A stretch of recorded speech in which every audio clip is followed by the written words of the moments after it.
ओम शांति। नवरात्रि का चौथा दिन। हम भाई बहन आज चौथा व्रत लेंगे, अर्थात एक ऐसी धारणा लेंगे, ऐसा दृढ़ संकल्प करेंगे जो स्वयं भगवान शिव पिता परमात्मा सदा हम में देखना चाहते हैं। तो उनकी इच्छा को पूरा करने के लिए नवरात्रि के चौथे दिन हम विशेष प्रतिज्ञा करेंगे। उससे पहले हम यह जान लें कि नवरात्रि के चौथे दिन मां जगदम्बा जगत माता के किस स्वरूप को पूजा जाता है, भक्त उनके किस स्वरूप की पूजा आराधना करते हैं, महिमा करते हैं, उनसे क्या इच्छा मनोकामनाएं रखते हैं और वे माता उनकी कौन सी इच्छा मनोकामनाएं पूर्ण करती हैं, उनका स्वरूप क्या है, उनके अस्त्र शस्त्र क्या है, यह भी जानते हैं। तो सर्वप्रथम नवरात्रि के चौथे दिन कुसमांडा देवी के स्वरूप की उपासना की जाती है। इस दिन जो भी भक्त मां कुसमांडा देवी की उपासना करते हैं, भक्तों को माता के द्वारा रोग शोक से मुक्ति मिलती है। इनकी भक्ति से आयु, यश, बल और आरोग्य की वृद्धि होती है। मां कुसमांडा अत्यंत सेवा और भक्ति भाव से प्रसन्न होने वाली है। मनुष्य सच्चे हृदय से इनका शरणागत बन जाए तो फिर उसे अत्यंत सुगमता से परम पद की प्राप्ति हो सकती है। तो यह स्वरूप मां जगत माता दुर्गा का चौथे दिन का स्वरूप है, जिसमें माता के 8 भुजाएं दिखाई जाती हैं। उनकी सिंह पर सवारी होती है। उनके 8 हाथों में कमल, कमंडल, धनुष, बाण, अमृत पूर्ण कलश, चक्र तथा गदा दिखाया जाता है। माता का रूप तेजोमय बताया जाता है। भक्ति मार्ग में ऐसा माना जाता है कि सूर्य के अंदर कोई मंडल है जहां वह निवास करती थी और उनकी मधुर मुस्कान से ही ब्रह्मांड का निर्माण हुआ।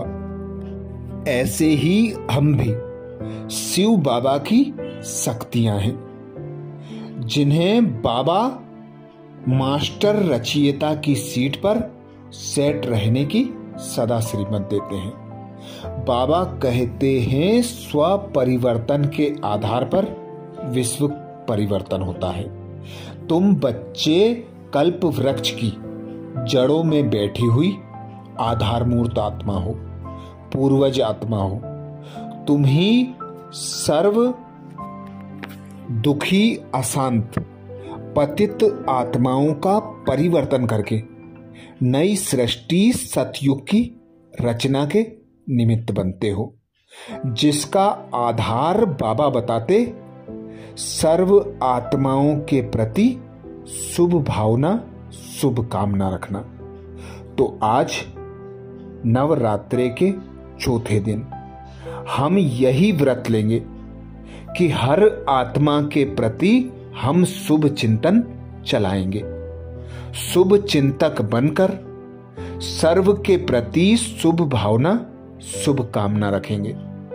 हर आत्मा के प्रति यही भावना रखेंगे कि यह भी शिव बाबा का बच्चा है, यह भी परमात्मा पिता शिव की संतान है।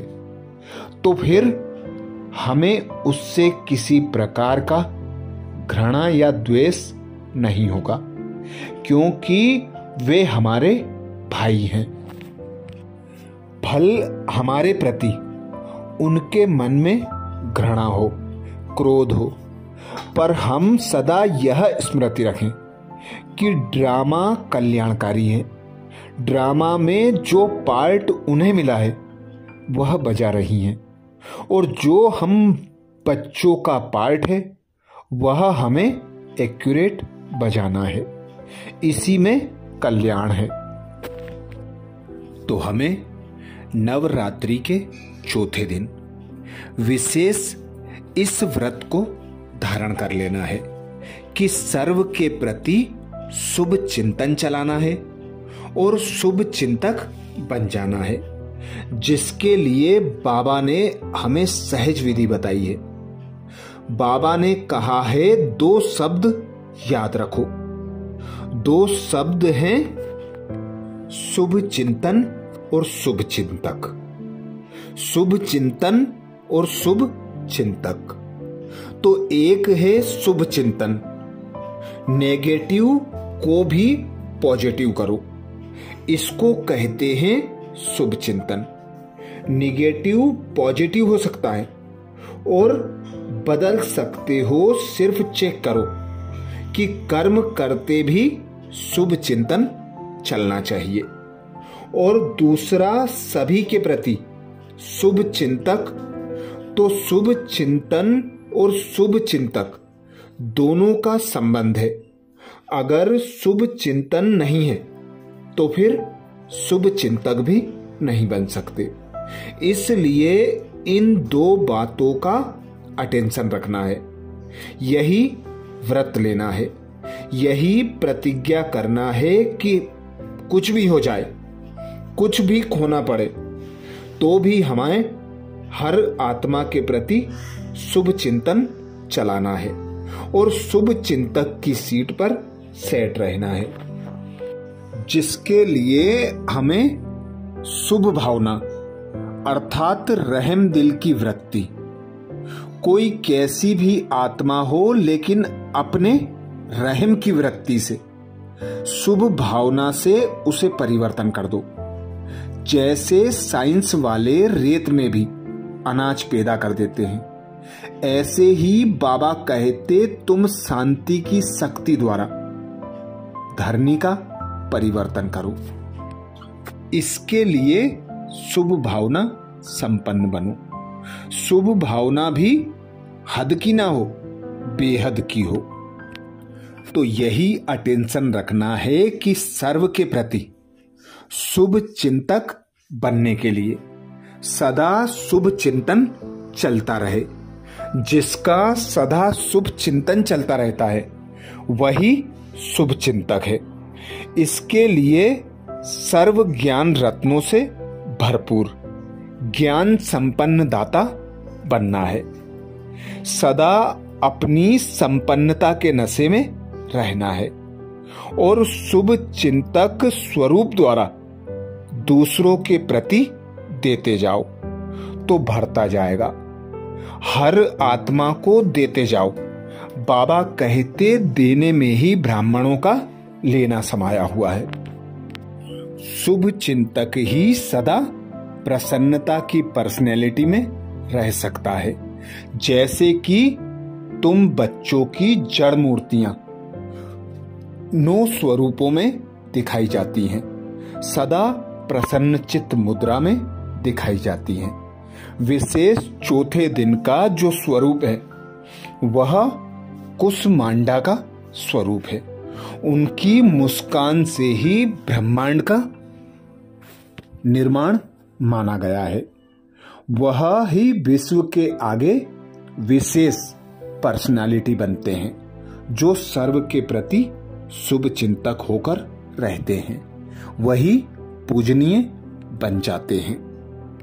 जो बच्चे शुभ चिंतक बन जाते हैं वे किसी की कमजोरी को जानते हुए भी उस आत्मा की कमजोरी को भुलाकर अपनी विशेषता के शक्ति की समर्थी दिलाकर उसे समर्थ बना देते हैं। किसी के प्रति घृणा दृष्टि नहीं रखते। सदा गिरी हुई आत्मा को ऊंचा उठाने की दृष्टि रखते हैं। तो सदा खुद को मां कुसमांडा के स्वरूप में स्थित करने के लिए यह व्रत लेना अत्यंत आवश्यक है।